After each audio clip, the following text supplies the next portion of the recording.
ایک شخص نے اپنی نوجوان اور خوبصورت بیوی کے کہنے پر اپنی ماں کو گھر سے نکال کر گدھا گری پر مجبور کر دیا۔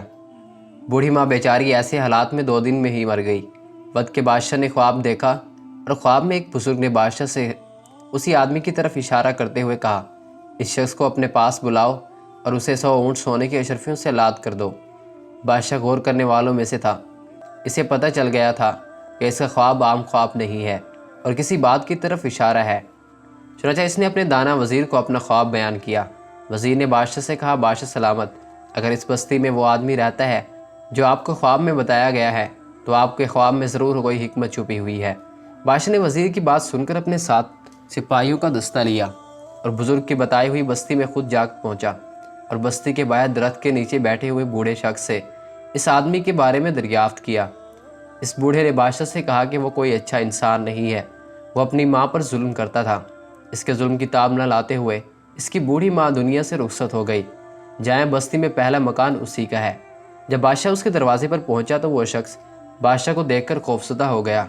اسے لگا کہ بادشاہ اب اسے اس کے عمل کی سزا دے گا، مگر بادشاہ اسے اپنے ساتھ لے آیا اور 100 اونٹ سونے کے اشرفیوں سے لاد کر انعام کے طور پر دیے۔ انہیں پا کر تو ظالم کی لاٹری لگ گئی۔ وہ بادشاہ کا شکر ادا کرتے ہوئے دولت کے نشے میں اپنے بستی واپس آ گیا ہے اور عیش و عشرت کی زندگی شروع کر دی۔ ادھر بادشاہ اور اس کے دانا وزیر نے اس شخص پر مکمل نظر رکھی ہوئی تھی، مگر کئی سال گزر گئے، اس شخص کے حالات میں کوئی تبدیلی نہ آئی۔ وہ عیش و عشرت اور شباب و شراب میں ڈوبا اپنی مستی میں مصروف زندگی گزار رہا تھا۔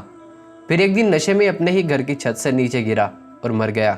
بادشاہ کو جو اس کے مرنے کی خبر ملی تو وہ واپس اس شخص کی بستی میں گیا۔ بستی کے باہر درخت کے نیچے اسی بوڑھے سے ملا جس نے اسے اس شخص کا پتہ بتایا تھا۔ بوڑھا جو اہل علم تھا بادشاہ کو دیکھا اور بولا، جس دن میں نے آپ کو اس شخص کی شکایت لگائی تھی میں چاہتا تھا کہ آپ اس کو سزا دیں، شاید اس کے گناہوں کی کچھ تلافی ہو جائے، مگر شاید مالک کو کچھ اور ہی منظور تھا۔ بادشاہ نے بوڑھے شخص سے پوچھا، مالک کو کیا منظور تھا؟